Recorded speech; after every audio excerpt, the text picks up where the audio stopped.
Hello everyone, എല്ലാവർക്കും ലേം ഇൻസ്റ്റിറ്റ്യൂട്ടിൻ്റെ പുതിയൊരു വീഡിയോയിലോട്ട് സ്വാഗതം. അപ്പോൾ ഇന്നത്തെ വീഡിയോയിൽ നമ്മൾ പ്രധാനമായിട്ടും നോക്കാൻ വേണ്ടി പോകുന്നത് എങ്ങനെയാണ് രജിസ്ട്രേഷൻ ഇഗ്നുവിൻ്റെ രജിസ്ട്രേഷൻ ചെയ്യുക എന്നുള്ളതാണ്. അപ്പോൾ ജാനുവരിയുടെ രജിസ്ട്രേഷൻ പോർട്ടൽ ഇപ്പോൾ ഓപ്പൺ ആയിട്ടുണ്ട്. ജനുവരി 31 വരെയാണ് അതിൻ്റെ ലാസ്റ്റ് ഡേറ്റ് വരുന്നത്. അപ്പോൾ അത് എങ്ങനെയാണ് നമുക്ക് ചെയ്യുക എന്നുള്ളത് നമുക്ക് നോക്കാം. അപ്പോൾ അതിനുവേണ്ടി നമ്മൾ ഇഗ്നുവിൻ്റെ ഒഫീഷ്യൽ വെബ്സൈറ്റ് ആയിട്ടുള്ള ignu.ac.in എന്ന് പറയുന്ന ഒഫീഷ്യൽ വെബ്സൈറ്റിൽ എൻ്റർ ചെയ്യാം. എൻ്റർ ചെയ്യുമ്പോൾ നമുക്ക് ഒരുപാട് സെക്ഷൻസുകൾ അതിൽ അവൈലബിൾ ആണ്. അതിൽ ലോവർ പാർട്ടിൽ നമുക്ക് അഡ്മിഷൻ എന്ന് പറയുന്ന ഒരു സെക്ഷൻ കാണാം. ആ അഡ്മിഷൻ എന്ന് പറയുന്ന സെക്ഷനിൽ ഏറ്റവും എൻഡിൽ നമുക്ക് രജിസ്ട്രേഷൻ എന്ന് പറയുന്ന ഒരു സെക്ഷൻ കാണാം. അതിൽ നമ്മൾ ക്ലിക്ക് ചെയ്യാം. അപ്പോൾ അതിൽ ക്ലിക്ക് ചെയ്യുന്ന സമയത്ത് നമ്മൾ ഇത്തരത്തിലുള്ള ഒരു ഇൻ്റർഫേസിലോട്ടാണ് എത്തുന്നത്. അപ്പോൾ ഇതിൽ കൃത്യമായിട്ട് പറയുന്നുണ്ട് ലാസ്റ്റ് ഡേറ്റ് ജനുവരി 31 ആണെന്നുള്ളത്. പക്ഷേ അത് എക്സ്റ്റെൻഡ് ചെയ്യാനുള്ള സാധ്യത വളരെ കൂടുതലാണ്. എന്നാലും നമ്മളിപ്പോൾ നിലവിൽ 31 തന്നെയാണ് ലാസ്റ്റ് ഡേറ്റ് ആയിട്ട് വെക്കുന്നത്. അപ്പം അത് നമ്മൾ സ്ക്രോൾ ചെയ്യുമ്പോൾ ഏറ്റവും ബോട്ടത്തിൽ നമുക്ക് I have read and understood the instruction എന്ന് പറയുന്ന ആ ഒരു ചെക്ക് ബോക്സിൽ നമ്മൾ ടിക്ക് ചെയ്ത് കൊടുത്തതിന് ശേഷം പ്രൊസീഡ് ഫോർ രജിസ്ട്രേഷൻ എന്ന് പറയുന്ന ബട്ടണിൽ ക്ലിക്ക് ചെയ്യുക. അപ്പോൾ അത് ക്ലിക്ക് ചെയ്ത് കഴിയുമ്പോൾ നമ്മുടെ ഇഗ്നുവിൻ്റെ സ്റ്റുഡൻസ് പോർട്ടൽ ലോഗിൻ സെക്ഷനിലോട്ടാണ് നമ്മൾ എത്തുന്നത്. അപ്പം ഇവിടെ നമ്മുടെ യൂസർ നെയിമും പാസ്വേഡും നമ്മൾ രജിസ്റ്റർ ചെയ്യുന്ന സമയത്ത് ഉപയോഗിച്ചിരുന്ന യൂസർ നെയിം അല്ലെങ്കിൽ എൻറോൾ നമ്പറും പാസ്വേഡും ഉപയോഗിച്ചിട്ട് നമ്മൾ സൈൻ ചെയ്യുക. അപ്പോൾ സ്റ്റുഡൻസ് പോർട്ടലിൽ ഇതുവരെ രജിസ്റ്റർ ചെയ്യാത്തവരുണ്ടെങ്കിൽ നിങ്ങൾക്ക് അത് രജിസ്റ്റർ ചെയ്യാവുന്നതാണ്. ന്യൂ രജിസ്ട്രേഷൻ എന്ന് പറയുന്ന പ്രോസസ്സിൽ പോയിട്ട് അപ്പോൾ നമ്മൾ ഓൾറെഡി രജിസ്റ്റർ ചെയ്തതാണ്. അപ്പോൾ നമ്മൾ സൈൻ ഇൻ ചെയ്യാം. അപ്പോൾ ലോഗിൻ കൊടുക്കുന്ന സമയത്ത് നമ്മൾ ഇത്തരത്തിലുള്ള ഒരു ഇൻ്റർഫേസിലോട്ടാണ് എത്തുന്നത്.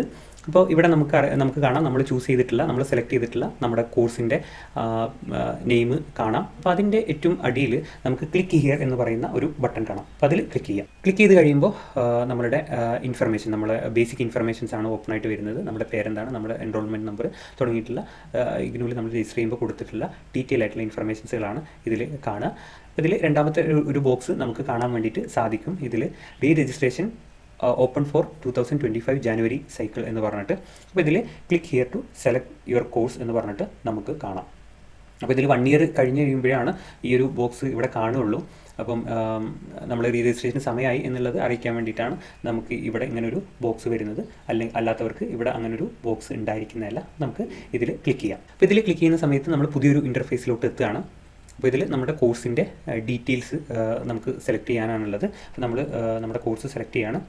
നമ്മൾ ക്ലിനിക്കൽ സൈക്കോളജി വിത്ത് പ്രൊജക്റ്റ് ആണോ, കൗൺസിലിംഗ് സൈക്കോളജി വിത്ത് പ്രൊജക്റ്റ് ആണോ, അല്ലെങ്കിൽ ഇൻഡസ്ട്രിയൽ സൈക്കോളജി വിത്ത് പ്രൊജക്റ്റ് ആണോ, അല്ലെങ്കിൽ അപ്ലൈഡ് പോസിറ്റീവ് സൈക്കോളജി എടുക്കുന്നതാണോ എന്നുള്ളത് നോക്കിയിട്ട് സെലക്ട് ചെയ്യുക. ഞാനിവിടെ ക്ലിനിക്കൽ സൈക്കോളജി വിത്ത് പ്രൊജക്റ്റ് സെലക്ട് ചെയ്യുകയാണ്. അപ്പം എൻ്റെ മൊത്തം സബ്ജക്റ്റ് നമുക്കിവിടെ കാണാം. പിന്നെ ഇവിടെ നമുക്ക് മേലൊരു ഓപ്ഷൻ ഉണ്ട്, വളരെ ഇമ്പോർട്ടൻ്റ് ആയിട്ടുള്ളൊരു ഓപ്ഷനാണ്. നമുക്ക് മെറ്റീരിയൽസിൻ്റെ ഹാർഡ് കോപ്പി വേണമോ അല്ലെങ്കിൽ വേണ്ടയോ എന്നുള്ളതാണ്. അപ്പോൾ നമുക്ക് ഹാർഡ് കോപ്പി വേണമെങ്കിൽ നമുക്ക് നമ്മുടെ ടോട്ടൽ ഫീസിൽ 50% ഡിഡക്ഷൻ സംഭവിക്കുന്നതാണ്. നമുക്ക് സോഫ്റ്റ് കോപ്പി ആയിട്ട് നമുക്ക് നെറ്റിൽ നിന്ന് അത് ഡൗൺലോഡ് ചെയ്ത് എടുത്തിട്ട് ഉപയോഗിക്കാവുന്നതാണ്. ഇനി നമുക്ക് വേണമെന്നുണ്ടെങ്കിൽ അത് പ്രിൻ്റ് ഔട്ട് എടുക്കാവുന്നതാണ്. അപ്പോൾ നമുക്കതിൽ ഏത് വേണം എന്നുള്ളത് ചൂസ് ചെയ്യാവുന്നതാണ്. ഞാനിപ്പോൾ ഇതിൽ എനിക്ക് ഹാർഡ് കോപ്പി വേണ്ട എന്നുള്ളത് സെലക്ട് ചെയ്തിട്ടുണ്ട്. എന്നിട്ട് നമ്മൾ സബ്മിറ്റ് കൊടുക്കുക. അപ്പോൾ നമ്മൾ സബ്മിറ്റ് കൊടുത്ത ശേഷം നമ്മൾ പുതിയൊരു ഇൻ്റർഫേസിലോട്ടാണ് വരുന്നത്. നമ്മുടെ കോഴ്സ് നമ്മൾ സെലക്ട് ചെയ്ത് ഒന്നുകൂടെ വെരിഫൈ ചെയ്യാനുള്ള ഒരു ഇൻ്റർഫേസാണ് ഓപ്പൺ ആയിട്ടുള്ളത്. അപ്പോൾ ഇതിൽ നമ്മൾ കൊടുത്തത് ശരി തന്നെയാണോ എന്നുള്ളത് നമുക്ക് വെരിഫൈ ചെയ്യാം. ഇനി എന്തെങ്കിലും അഡീഷണലി നമുക്ക് കറക്ഷൻ വരുത്താനുണ്ടെങ്കിൽ നമുക്ക് അപ്ഡേറ്റ് കോഴ്സ് സെലക്ഷൻ എന്ന് പറയുന്ന ഈ ഒരു ലിങ്കിൽ, ഈ ഒരു ബട്ടണിൽ ക്ലിക്ക് ചെയ്തിട്ട് അതിൽ എഡിറ്റ് വരുത്താവുന്നതാണ്. അപ്പോൾ ഞാൻ എഡിറ്റൊന്നും വരുത്തുന്നില്ല, എല്ലാം ഓക്കെയാണ്. അപ്പോൾ അങ്ങനെ ആവുന്ന സമയത്ത് നമുക്ക് ഇവിടെ പേയ്മെൻറ്റ് ചെയ്യാനുള്ള ഓപ്ഷനാണ് നെക്സ്റ്റ് വരുന്നത്. നമുക്ക് 2 തരത്തിലുള്ള പേയ്മെൻറ്റ് ഓപ്ഷൻ ഉണ്ട്. ഒന്ന് HDFC ബാങ്ക് ഉള്ളവർക്ക് അവർക്ക് സെപ്പറേറ്റ് ആയിട്ട് നമുക്ക് നിങ്ങളുടെ കയ്യിൽ ക്രെഡിറ്റ് കാർഡോ ഡെബിറ്റ് കാർഡോ HDFCൻ്റെ ആണെന്നുണ്ടെങ്കിൽ നിങ്ങൾക്ക് ആ ഒരു ബട്ടണിൽ ക്ലിക്ക് ചെയ്തിട്ട് നിങ്ങൾക്ക് പേയ്മെൻറ്റ് ചെയ്യാവുന്നതാണ്. അതർവൈസ് നമുക്ക് എന്ത് പോവാം, സെക്കൻഡ് ഓപ്ഷനിലോട്ട് പോവാം. അപ്പോൾ നമ്മൾ പേയ്മെൻറ്റ് ഗേറ്റ്വേയിൽ ക്ലിക്ക് ചെയ്ത ശേഷം നമ്മൾ ഇത്തരത്തിലുള്ള ഒരു ഇൻ്റർഫേസിലോട്ടാണ് എത്തുന്നത്. അപ്പോൾ ഇവിടെ നമ്മൾ ഒന്നുകൂടെ നമുക്ക് കൺഫർമേഷൻ തരികയാണ്.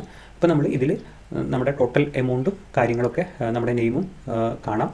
അപ്പോൾ നമ്മൾ ഇതിൽ ഏറ്റവും ലോവർ പാർട്ടിൽ click here to make payment എന്ന് പറയുന്ന ഒരു ഗ്രീൻ ബട്ടൺ കാണാം. അതിൽ ക്ലിക്ക് ചെയ്യാം. അപ്പോൾ അതിലോട്ട് ക്ലിക്ക് ചെയ്യുന്ന സമയത്ത് നമ്മൾ നമ്മുടെ പേയ്മെൻറ്റിൻ്റെ ആ ഒരു പോർട്ടലിലോട്ട് എത്തുകയാണ്. അപ്പോൾ നമുക്ക് അവിടെ ഒരുപാട് ഓപ്ഷൻസുകൾ അവൈലബിൾ ആണ്. UPI ആയിട്ട് നമുക്ക് പേയ്മെൻറ്റ് ചെയ്യാം. നമ്മുടെ ഗൂഗിൾ പേ ത്രൂ, ഫോൺ പേ ത്രൂ ഒക്കെ നമുക്ക് ചെയ്യാം. അല്ലെങ്കിൽ നമുക്ക് നമ്മുടെ ഡെബിറ്റ് കാർഡ് ഉപയോഗിച്ചിട്ട്, നമുക്ക് ക്രെഡിറ്റ് കാർഡ് ഉപയോഗിച്ചിട്ട് നമുക്ക് ചെയ്യാം. അല്ലെങ്കിൽ നമുക്ക് നെറ്റ് ബാങ്കിങ് ഉപയോഗിച്ചിട്ട് ചെയ്യാം. അപ്പോൾ ഏത് തരത്തിലുള്ള പേയ്മെൻറ്റും നമുക്കിവിടെ ചെയ്യാവുന്നതാണ്.